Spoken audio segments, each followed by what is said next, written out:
नमस्कार दोस्तों। हमारे देश में मेडिकल एंट्रेंस एग्जाम जो इस साल का मई 3 को हुआ, फिर उसमें मासिव लेवल पर लीक्स देखे गए और गवर्नमेंट को वो कैंसिल करना पड़ा।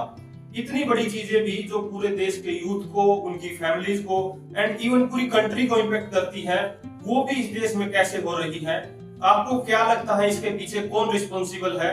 आप अपनी राय, अपना पर्सपेक्टिव कमेंट बॉक्स में बता सकते हैं। अगर मैं अपनी बात करूं तो इसके लिए पूरा सिस्टम फेलियर है। इसमें गवर्नमेंट भी रिस्पॉन्सिबल है, जो टेस्टिंग एजेंसी एनटीए है जिसने कंडक्ट करवाया वो भी रिस्पॉन्सिबल है, और उसके साथ साथ जो इतने भी एग्जाम सेंटर्स हैं उन सब की रिस्पॉन्सिबिलिटी बनती है। तो चलिए स्टेप बाय स्टेप समझते हैं पेपर लीक हुआ कैसे। तो सबसे पहले एक व्हाट्सएप ग्रुप है जिसका नाम प्राइवेट माफिया है। उसमें लोगों को ग्रुप ज्वाइन करवाया जाता है, लोगों से पैसे लेकर के। कोई इंसान उसमें 5,000 रुपए देकर ज्वाइन कर रहा है तो कोई 50,000।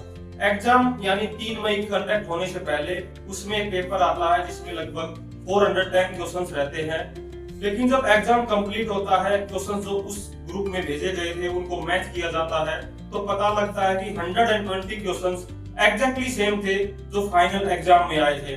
उसके बाद बहुत सारी रिपोर्ट्स करी जाती है, बहुत सारी गवर्नमेंट के पास एप्लीकेशन जाती है, फिर उसमें एफआईआर होती है, रिसर्च होती है। अब इसके बाद दूसरी चीज आती है कि रिस्पॉन्सिबल कौन है।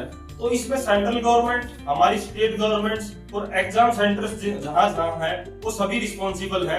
और सबसे ज्यादा रिस्पॉन्सिबिलिटी आती है जो टेस्टिंग एजेंसी एनटीए है।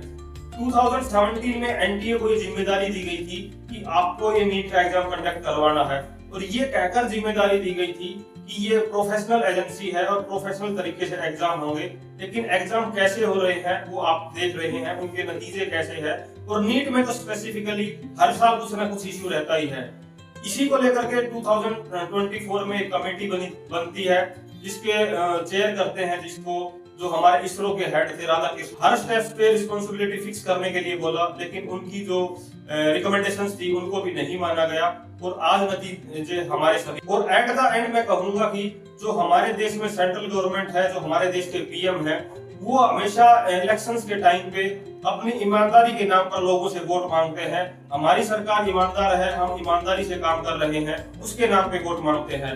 बट वो कितने ईमानदार हैं वो आप सभी लोगों ने देखा होगा। डिफरेंट गवर्नमेंट एग्जाम्स कैंसिल होते हैं, डिफरेंट पॉलिसीज में